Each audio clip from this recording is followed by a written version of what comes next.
हाय बच्चों, good morning. आज हम लोग जानेंगे कक्षा 7 की पाठ्यपुस्तक गणित का प्रश्नावली 2.2।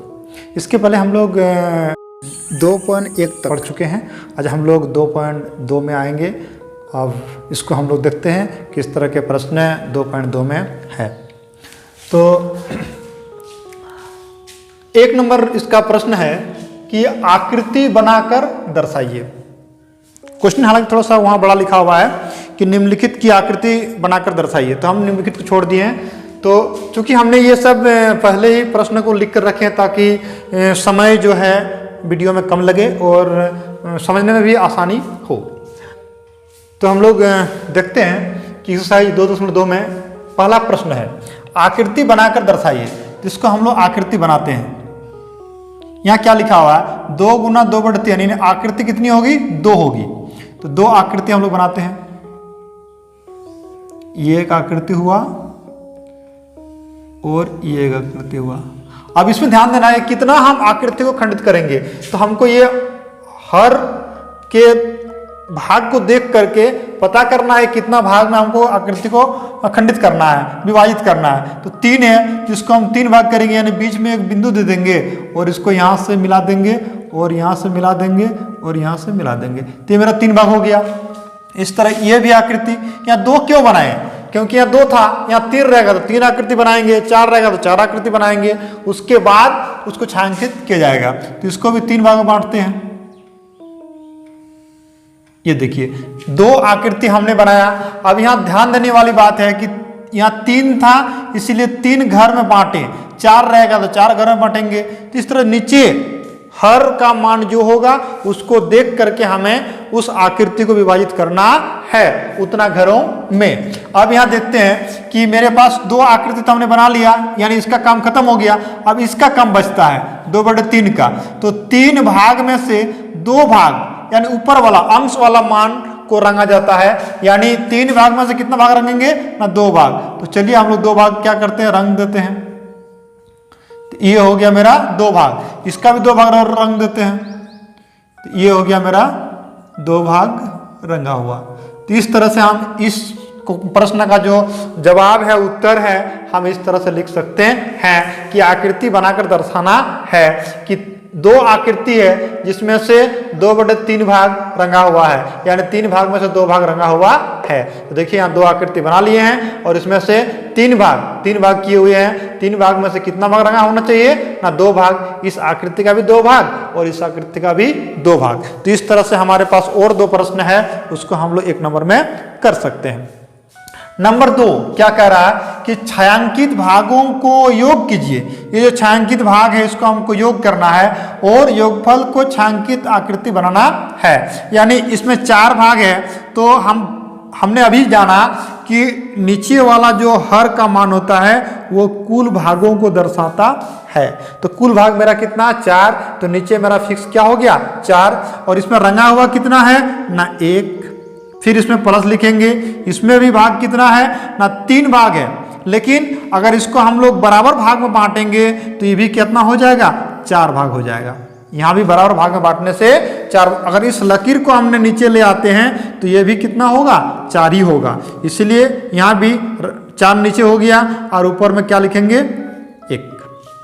यहाँ भी देखिए 4 भाग है तो 4 भाग में कितना भाग रंगा हुआ है 1। रंगा हुआ भाग ऊपर, कुल भाग नीचे। अब भिन्न के जोड़ में हम लोग पढ़ चुके हैं कि नीचे अगर बराबर रहे, हर बराबर रहे तो हम एक ही संख्या लेते हैं। लघुत्तम इसका जो होगा लस जो होगा 4 ही होगा। और नीचे जब बराबर रहेगा तो ऊपर ऊपर खाली जोड़ देते हैं। तो क्या लिखेंगे 1 + 1 + 1। तो कितना हो गया मेरा यहाँ पर ऊपर में 3/4। अब इसको हमें छायांकित भाग में दिखाना है, यानी कि बराबर देख करके हम और एक चित्र बनाएंगे और इसका क्या करेंगे, कितना भाग में बांटना है 4 भाग में। तो 4 भाग में बांटेंगे। रंगना कितना है ना 3 भाग, तो आराम से हम 3 भाग रंग सकते हैं। इसका ये 3 भाग को हम लोग रंग देते हैं। तो ये 3 भाग हमने क्या किया रंग दिया। तो इसका जो प्रश्न था उस प्रश्न के हिसाब से हमने काम किया कि यहाँ भी निम्नलिखित जुड़ा हुआ है कि छायांकित भागों को योग कीजिए, योग कर लिए और छायांकित आकृति बनाए और योग का जो परिणाम आया उसके हिसाब से हमने ये क्या कर दिया, छायांकित आकृति भी बना दिया। तो इस तरह से हमारे पास और एक प्रश्न है, उसको भी आप लोग कर सकते हैं। अब हम लोग आते हैं प्रश्न नंबर 3 में, गुणा करके मिश्रित भिन्न में व्यक्त कीजिए। हमने यहाँ पर जो 1 है, 3 का 1 नंबर उसको लिखा है, तो गुणा पहले करना है, उसके बाद इसको मिश्रित भिन्न में, ये हमको क्या रखना होगा, किस भिन्न में बदलना है, मिश्रित भिन्न में। तो यहाँ देखें हम गुणा करते हैं तो इसके नीचे कुछ नहीं माने 1 है, अब ऊपर ऊपर गुणा होगा, नीचे नीचे गुणा होगा। तो ऊपर गुणा होगा 7 गुना 2, 7 दूने 14 और 3 गुना 1 करेंगे तो क्या होगा, 3 1 कम 3। ये 1 नहीं भी देने से चलता है, लेकिन जानकारी के लिए हमको देना आवश्यक है, क्योंकि दोनों ही संख्या अगर परिमेय संख्या के रूप में दिखेगी अंश बटे हर के रूप में, तो गुणा करने में हमको आसानी होगी, इसलिए नीचे 1 देकर गुणा कर लिए, ये कोई जरूरी भी नहीं है। अब देखिए इसका मिश्रित भिन्न में बदलने के लिए हमको 3 से जो नीचे वाली जो संख्या होती है उससे ऊपर वाला को विभाजित करना होगा। तो इसको हम लोग अगर विभाजित करेंगे तो कितना होगा, 3 4 3 का पड़ा पड़ेंगे तो 3 4 12, यानी 4 बार में जाएगा, बचा कितना 2। इसका नियम है कि जितना बार जो माने भागफल जो आया उसको लिखते हैं बीच में, और शेषफल जो आता है उसको लिखते हैं ऊपर, और नीचे वाला नीचे ही रहता है। ये हमको क्या रखना है कि नीचे वाला का जगह कोई परिवर्तन नहीं होगा। मिश्रित भिन्न लिखने के लिए तो हम लोग क्या करेंगे कि नीचे वाला का जगह तो कोई बदला नहीं, अब बीच में कौन आया, ना भागफल आया, शेषफल कहाँ गया, ना ऊपर गया। तो इस तरह से हम लोग इसको मिश्रित भिन्न में लिख सकते हैं। जो भी हमको गुणा करने के बाद संख्या आएगी उसको हम लोग नीचे वाला से भाग देंगे, और भाग देने के बाद जो भागफल होगा वो बीच में लिखाएगा, शेषफल ऊपर लिखाएगा और नीचे वाला नीचे ही लिखाएगा। तो 3 नंबर में मेरा 4 प्रश्न है। इस तरह से हम लोग चारों प्रश्न को कर सकते हैं। आगे देखते हैं 4 नंबर प्रश्न में क्या कह रहा है कि निम्नलिखित आकृतियों में दिए गए भाग को छायांकित कीजिए। हम थोड़ा यहाँ कम लिखे हैं क्योंकि जगह का थोड़ा कमी है, इसलिए तो दिए गए भागों को छायांकित कीजिए। हमने संक्षेप में लिखे कि दिए गए भागों को छायांकित कीजिए।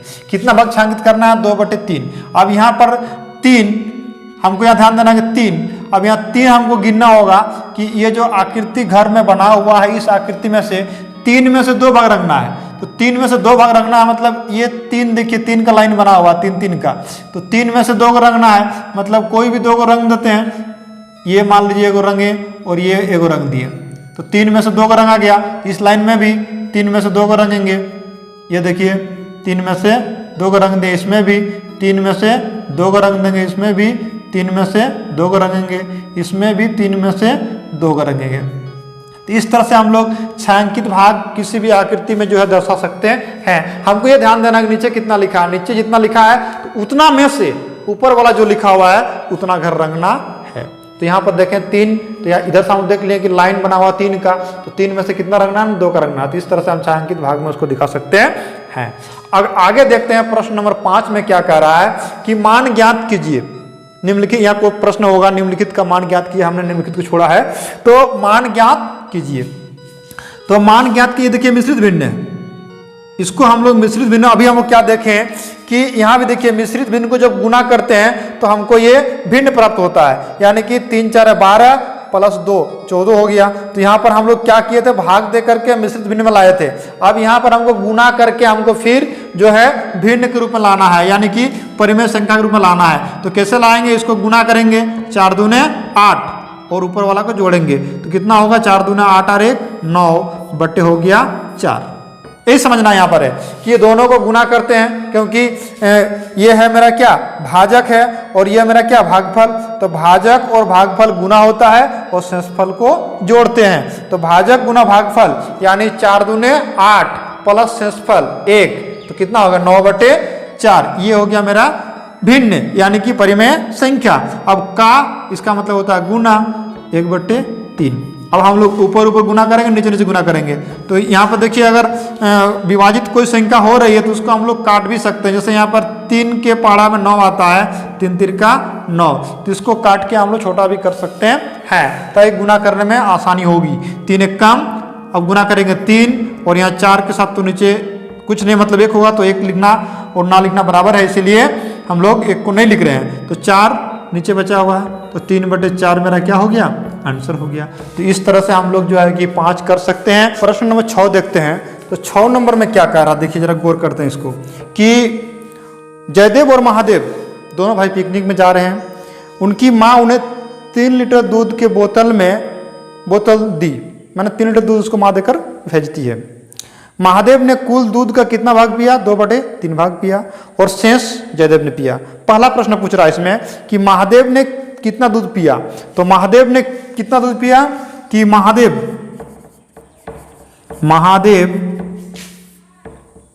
ने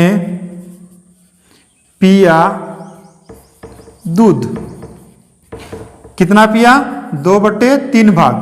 तो 2/3 भाग पिया, कितना में पिया ना, 3 लीटर में, इसको गुना कर देंगे 3 लीटर में।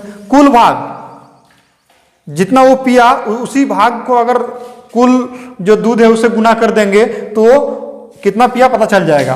तो कितना पिया, इसको गुना करते हैं तो 3 दिन कट जाएगा, बचा कितना, 2, यानी 2 लीटर दूध वो पिया। महादेव ने कितना लीटर दूध पिया, 2 लीटर दूध पिया।